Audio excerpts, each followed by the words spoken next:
Well, I've got new pipe up and running on my Samsung device now, so it blocks ads on there. So when I watch YouTube videos on it, it won't be a problem. But the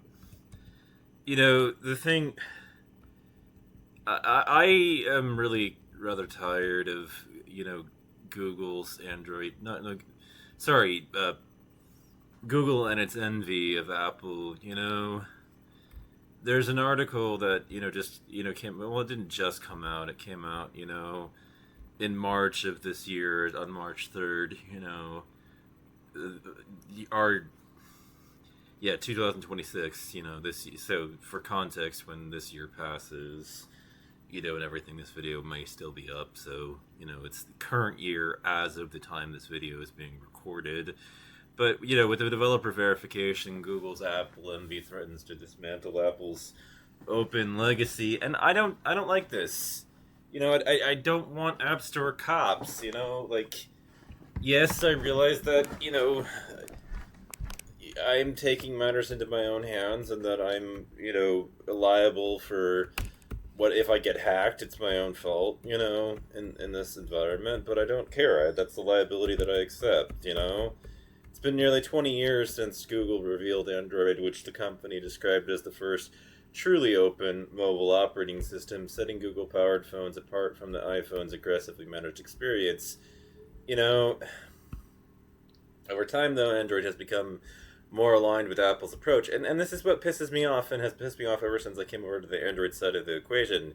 If I had wanted Apple's managed approach and their managed experience, I would have bought an Apple phone. I didn't buy an Apple phone. I bought a Samsung S26. Because the Samsung S26 is the Samsung S26, and it has the features that it has at the point that I bought it, and everything. I had no interest in, being an Apple customer or their devices, and I bought it because of what made that particular platform special as compared to Apple and everything. And that's what pisses me off. I don't want a fucking iPhone. And the closer, that Google pushes things towards the iPhone, the more pissed off I'm going to be. In the coming weeks, Google will officially debut the Android developer verification, which will require app makers outside the Play Store to register with their real names and pay a fee to Google. Failure to do so will block their apps from installation, sometimes called sideloading, on virtually all Android devices. Google says this is necessary in the evolution of the platform's security model, but upending the status quo could push developers away from Android and risk the privacy of those that remain. This might make your phone a little bit safer, sure, but it won't stop people from getting scammed. At the same time, it could rob the Android ecosystem of what made it special in the first place. Tilting at windmills, Google's Play Store, once the Android market, has undergone much more of a name change over the years. There were virtually no rules in the early days, allowing developers to publish apps that tinkered with undocumented system features, infringed on copyrights, and leveraged exploits to gain root access. Today, Google has numerous security layers that detect and remove malware, and that undeniably has made Android safer. Developer verification could continue to make your phone safer too, according to Christopher A. Hibbenson, a director of security research at Lookout. While there are still malware scares in the Play Store, Google is doing something right. Hibbenson says there's far less malware in Google Play than outside of it, and the protections are so good that the threat actors often don't bother trying to distribute malware through Google's platform. It's just not worth their time when most of their apps will get instantly flagged. As Google barrels towards mandatory registration for Android developers, it's taking up how effective these other measures have been. Google says Play Protect and the Android anti-malware feature built into all Google-certified Android devices scans 350 Android apps every day as early as 2026, both those downloaded from the Play Store and sideloaded applications. Hebian says that they explained to ours that Play Protect targets different parts of the process than developer verification.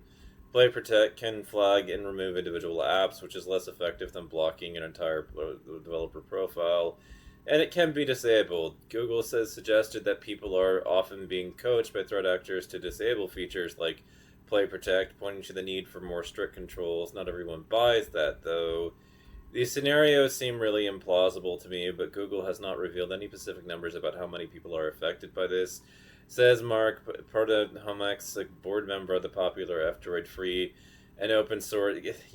I'm sorry to you, Mark. Your last name is a little bit difficult to pronounce, so I'll just call you Mark if this comes up again in context. Anyways, you have to pronounce it for me. They only quote very vague statistics that say that there's 50 times as much malware outside the Play Store than there is inside the Play Store. But why is Google so interested in forcing these particular reforms on non-Google developers? Heavenson suggests that it's a bit of Apple envy happening. I think Google probably looked at Apple and wondered why has it worked for them, said Heavenson. Because from a technical perspective, there isn't a fundamental security difference. Why has there been more malware reporting around Android than for iOS? And I think they've come around to the conclusion that the developer ecosystem and the ability to actually get an app distributed and installed makes a big difference. Over time, Google has made technical changes to the Android system aimed at reducing the spread of malware. It's implemented granular runtime permissions, made incremental security patches mandatory for new devices, added malware scanning to all certified devices, and yes, made it harder to sideload apps from unknown sources. Android is vastly more secure than it was, but there are limits. You can only do so many things at a technical level, so you have to clamp down on the developers, said Hebenson, who admits that there are some negative consequences to such actions. Android has always been friendly, and it had been the friendly and open system where you could do anything you wanted to do, and that is somewhat limited with developer verification, obviously, because you now have mandatory registration if you want to distribute an app. The supposed upshot of verification is that when Google detects an app involved in malicious activity, it can take out the trash faster. According to Google, it's only interested in removing apps that cause a high degree of harm, which is generally described as malware in Google's documentation, and this is the same bar.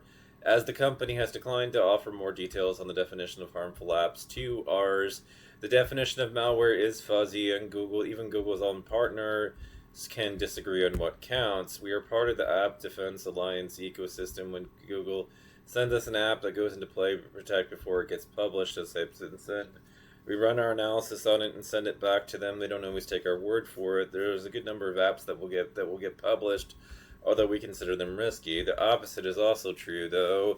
There are apps that we consider benign and Google doesn't, mostly like terms of service violation and stuff that won't directly affect the users, so there isn't 100% agreement. Like, I imagine that they would say that anything that violates intellectual property rights constitutes, an app that is harm, and I disagree. It causes no harm to me whatsoever.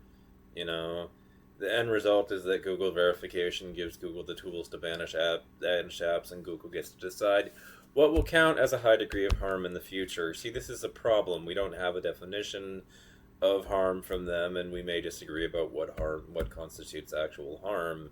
Because if it doesn't harm me as the end user, then it's not harmful, in my book, which means that, if it does violate somebody else's intellectual property rights, that's not harm.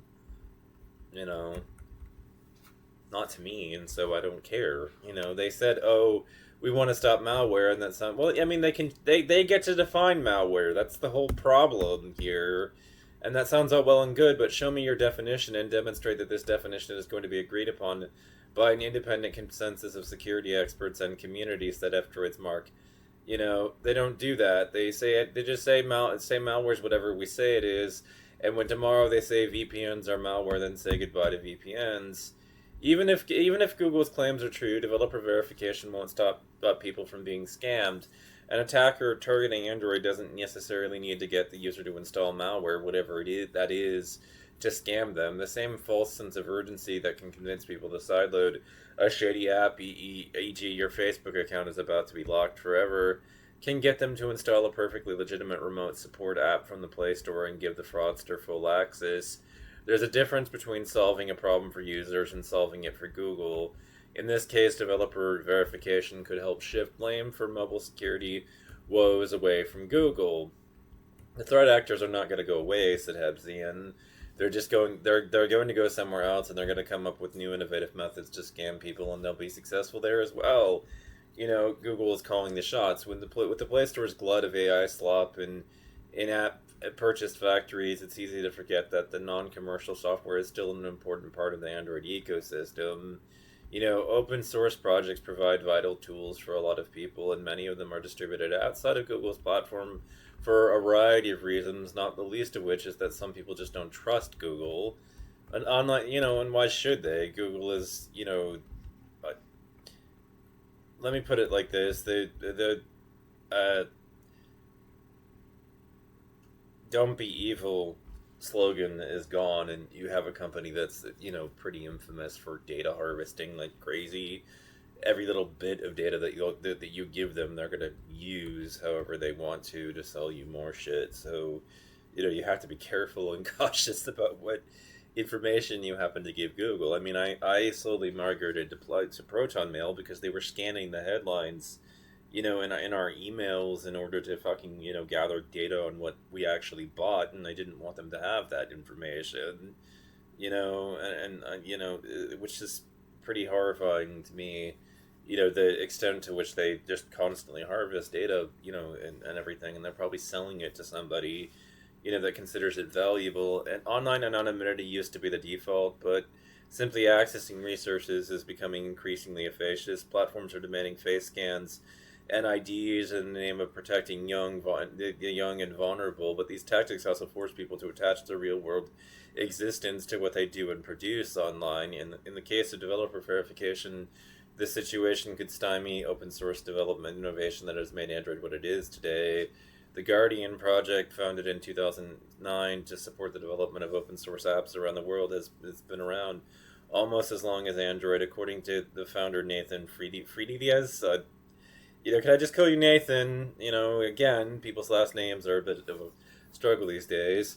There are plenty of developers doing important work who don't want to get in bed with Google. The organization aims to empower the wider Android ecosystem by helping these developers reach users. Our goal with the Guardian project is to support regular people because everyone is potentially an activist. Everyone is potentially a citizen journalist. Everyone is an eyewitness, says, Nathan. We have more to move. We want to move away from you having to be sophisticated technically to have privacy.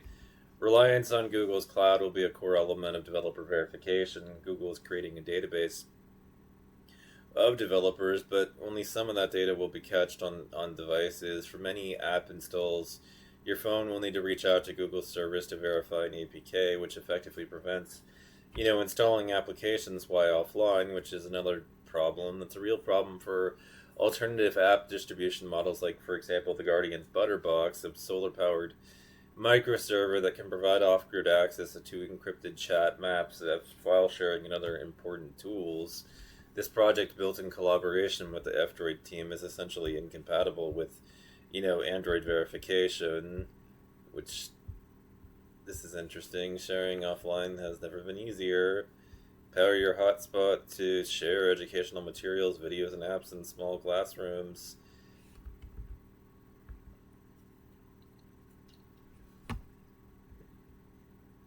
Interesting.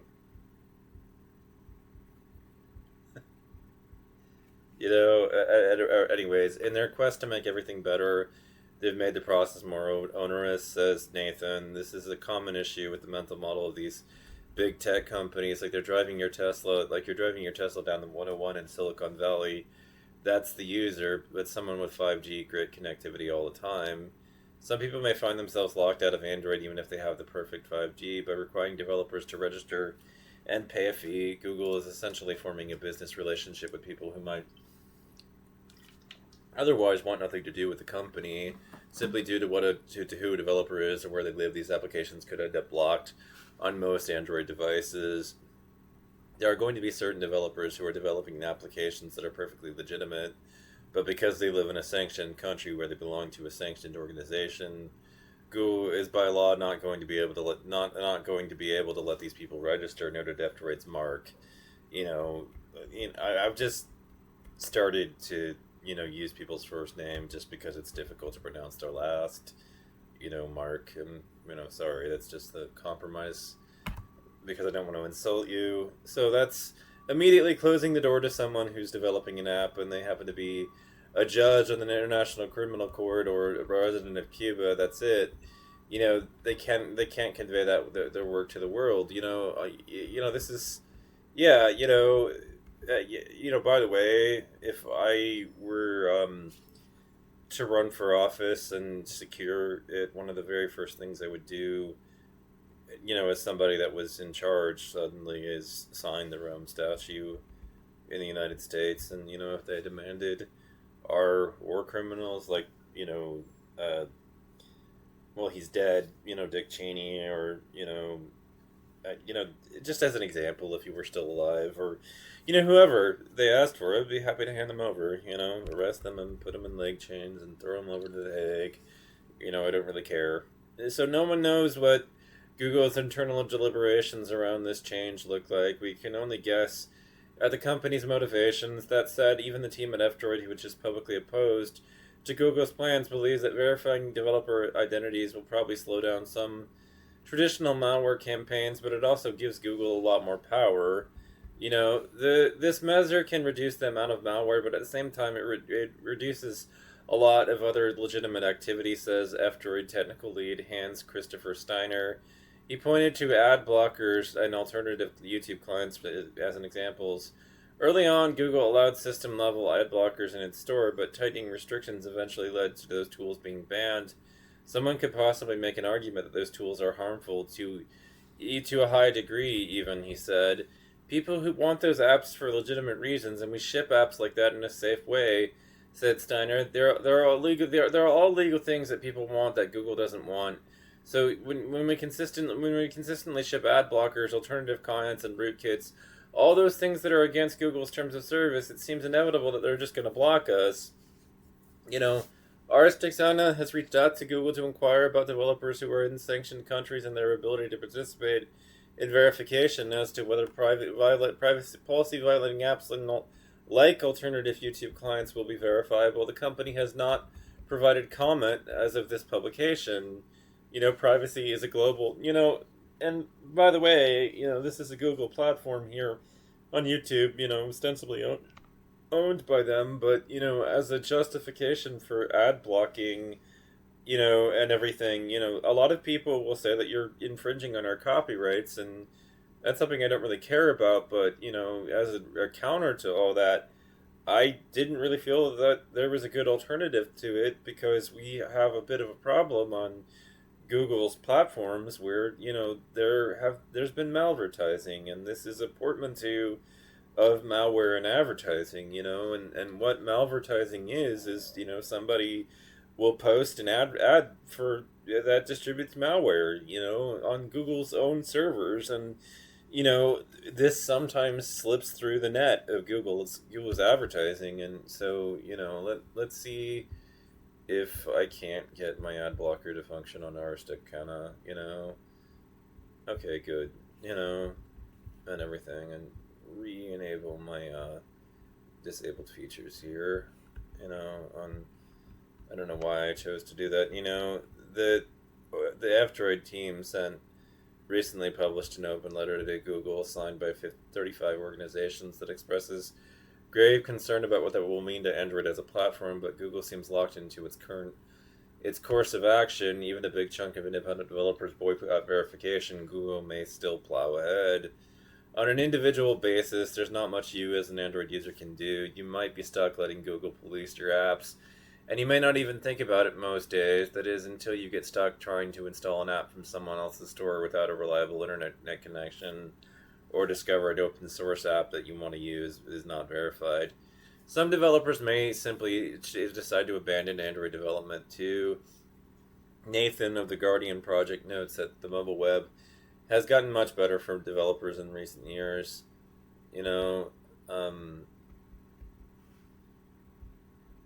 We have moved a lot of our projects to progressive web apps because they can do more now. It's like, can we do this in a browser? If so, then yes. I did just want to say that I hope that you use, if you're going to do that you use the WebAssembly, because, I'm very anti-JavaScript. I understand the appeal of it, but that really just hasn't worked out in practice. For this is I'm developer friendly around here, and as a comment about JavaScript, the vision of JavaScript was that it was supposed to provide, it was supposed to save developers time, because it was envisioned in this way where, part of the justifications for it over time and the developer appeal became, hey, if I write it, to run in the browser, then it can run once and then it will run on any platform and everything. But that falls apart in practice because JavaScript, runs on, the modern version of it isn't just like vanilla JavaScript. It's JavaScript plus frameworks and everything, and those frameworks, you know, often have thousands and thousands of moving parts, and you know, not you don't necessarily end up with a very often with like a left book type situation where one developer disables their entire repository of applications, and in the process breaks hundreds and hundreds and hundreds of other websites that were running that some of the stuff from that library. And Node pretty infamously reacted in that kind of way to lock down their ecosystem to prevent that kind of thing from happening. But that kind of thing can still happen inside the JavaScript ecosystem and Node, not really in a malicious fashion. So you don't have to have somebody that comes in to delete their repository. All they have to have is that they push an update that updates their software and then it isn't backwards compatible with older versions of that software and introduces features that are not backwards compatible with the old things. And then your website, because of the way and the functionality of JavaScript, will not necessarily break instantly as a result of this, because if you open up the browser console, you'll often see that when you look inside of it, I mean, look at this isn't this website in particular, it's Pixiv, that I'm seeing errors from.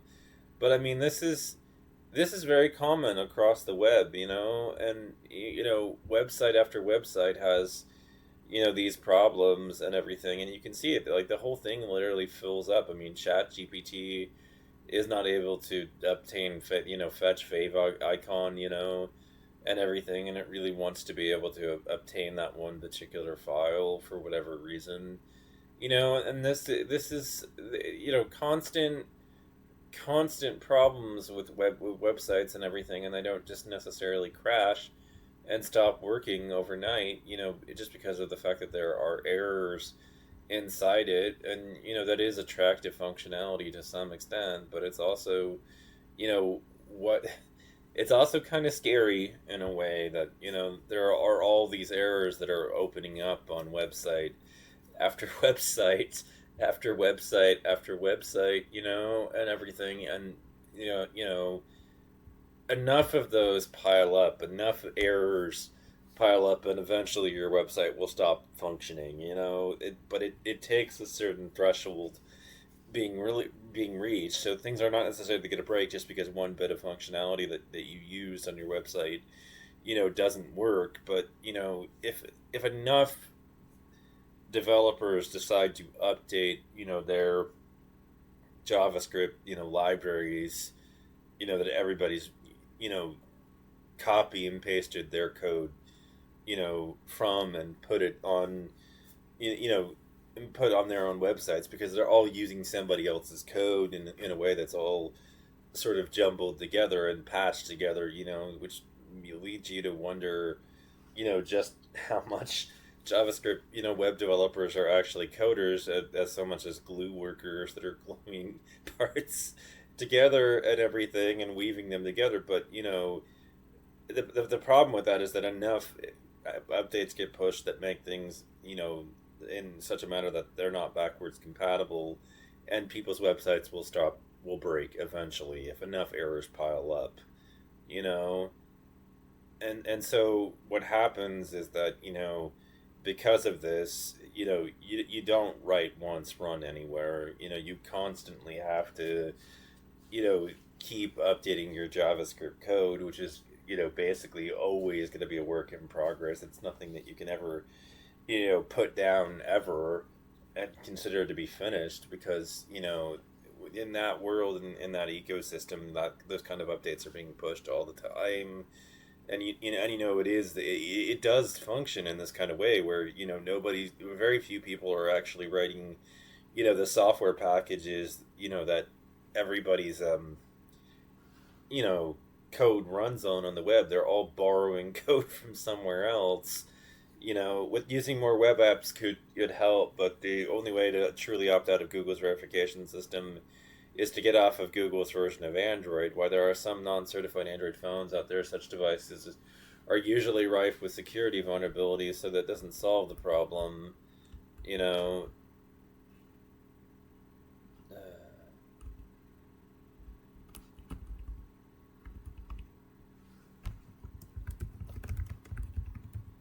Installing privacy or protecting alternative to Android-based OS, sometimes called ROMs like Lineage OS or Graphene OS, could work. That gives you full control over the software running on your phone, but it's getting harder to customize phones in this manner.